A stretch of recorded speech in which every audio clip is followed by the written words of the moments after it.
Acid attack का मामला सामने आया है, जहां एक किशोरी के ऊपर 2 युवकों ने एसिड फेंक दिया। एसिड की वजह से किशोरी की दोनों आंखें गंभीर रूप से जल गई हैं। घायल किशोरी को जिला चिकित्सालय में भर्ती कराया गया है। एसिड फेंकने वाले युवक किशोरी के गांव के ही बताए जा रहे हैं। वहीं एसपी ने आरोपी को जल्द गिरफ्तार करने की बात कही है।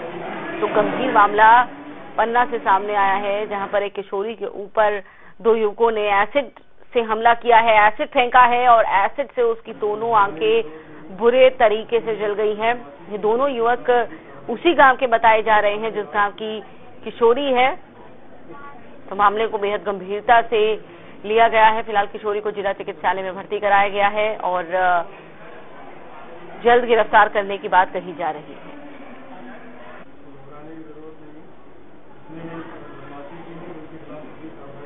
फिलहाल दोनों आरोपी पकड़ से बाहर हैं और दोनों को जल्द गिरफ्तार करने की बात कही गई है।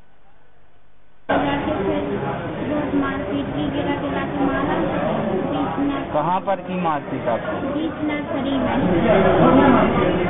कितने बजे की घटना है? आपकी आँख में क्या हो गया?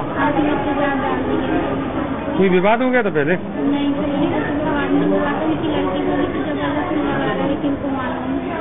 अच्छा, उसी मारपीट भाई के साथ ही मारपीट की? बहुत ज्यादा मारपीट,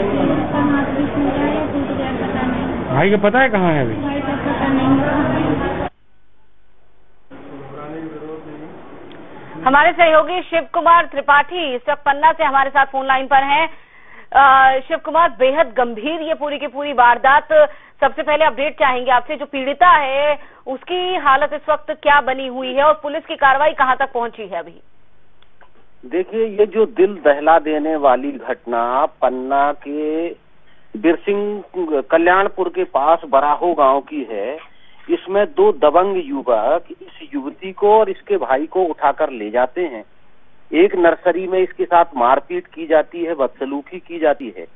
फिर ये जो आंखों में एसिड था डाला है, तभी इसको मारते हैं और आंख में एसिड डाल देते हैं। दोनों इसको पकड़ लेते हैं। इसकी शिकायत थाने में होती है, लेकिन थाना प्रभारी या पुलिस ने इस मामले को गंभीरता से नहीं लिया। साधारण ये कहा जाता रहा कि कुछ दवा डाल दी है, जबकि इसकी आंखें जल गई हैं, आंखों में दिखाई देना बंद हो गया है।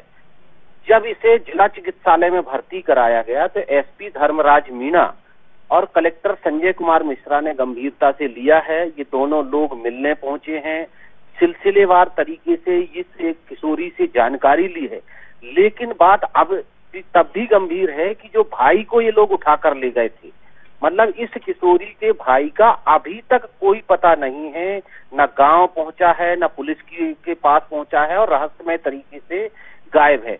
और ये जो आरोपी हैं, आरोपी भी पुलिस की कस्टडी से बाहर है। मतलब अभी तक पुलिस किसी आरोपी को नहीं पकड़ पाई है, न इसके भाई को का पता लगा पाई है। मामला और गंभीर तब हो गया जब एक और मुख्यमंत्री शिवराज सिंह चौहान को एक आम सभा करने 24 तारीख को पन्ना आना है। वहीं कांग्रेस पार्टी की जिलाध्यक्ष शारदा पाठक ने पीड़ित युवती से मुलाकात की है, दर्द जाना है और एसपी धर्मराज मीणा से मुलाकात कर इस पर तत्काल कार्यवाही की मांग की है और कहा है कि यदि आरोपी नहीं पकड़े जाते हैं और इस दिल दहला देने वाली घटना में पीड़िता को न्याय नहीं मिलता है तो कांग्रेस भी मैदान पर उतरेगी, जिससे जिला प्रशासन के हाथ पैर फूलने लगे हैं।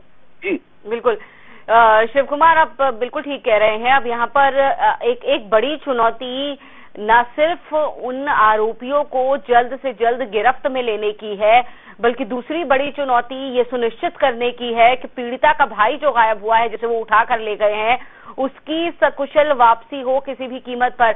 ये आरोपी कौन है दरअसल, जो इतनी बड़ी वारदात करके पीड़िता के भाई को अगवा करके अब तक पुलिस की गिरफ्त से बाहर हैं? इनका बैकग्राउंड क्या है, क्योंकि उसी गांव के बताए जा रहे हैं जिसकी पीड़िता है। कौन है ये दोनों आरोपी? देखिए, जो पीड़िता ने हम लोगों को बताया है जिला चिकित्सालय में भर्ती है, तब जानकारी दी है, तो उसी गांव के सुपेर सिंह नाम का एक युवक है जिसकी बहन इस युवती की मित्र थी और वो रहस्यमय तरीके से गायब है।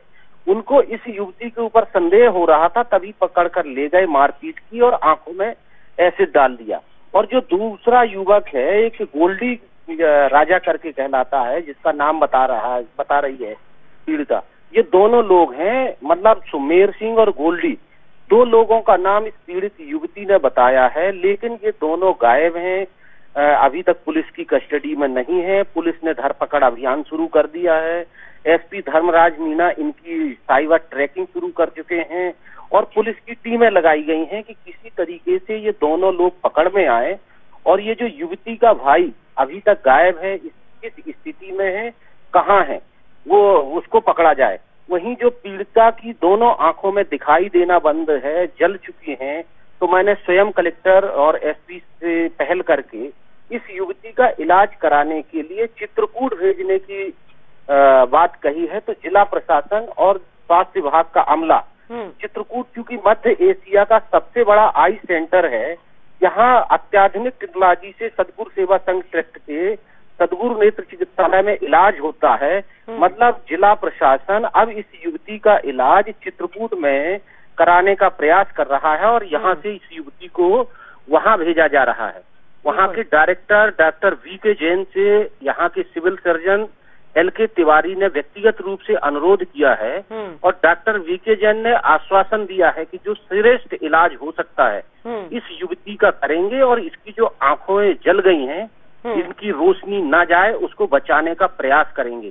क्योंकि मेरे पहल के बाद ये जिला प्रशासन हरकत में आया था, मैं भी प्रयास कर रहा हूँ कि इस युवती का इलाज अच्छे से हो जाए और इसकी नेत्र ज्योति न जाने पाए। जी बिल्कुल, बहुत ही सराहनीय आपका ये प्रयास है शिव कुमार, बहुत ही नेक, बहुत ही सराहनीय है। सिर्फ यहाँ पर पत्रकार के तौर पर आप कितने जागरूक हैं, बात सिर्फ उतनी नहीं है कि इस खबर को प्रमुखता से और वक्त पर आप सामने लेकर के आए हैं, बल्कि शिव कुमार त्रिपाठी हमारे सहयोगी बतौर इंसान कितनी संवेदना है उनके दिल में और कितना बड़ा प्रयास उन्होंने किया है अपने स्तर पर, जो काबिले तारीफ है। और हमें उम्मीद करते हैं शिव कुमार ये जो प्रयास है ये सफल हो और वाकई में इस बच्चे की आंखें जो हैं वो बच पाएं और जल्द से जल्द पुलिस आगे की कार्रवाई को आगे बढ़ाए। बहुत बहुत धन्यवाद शिव कुमार त्रिपाठी आपका इस पूरी बातचीत के लिए। अगली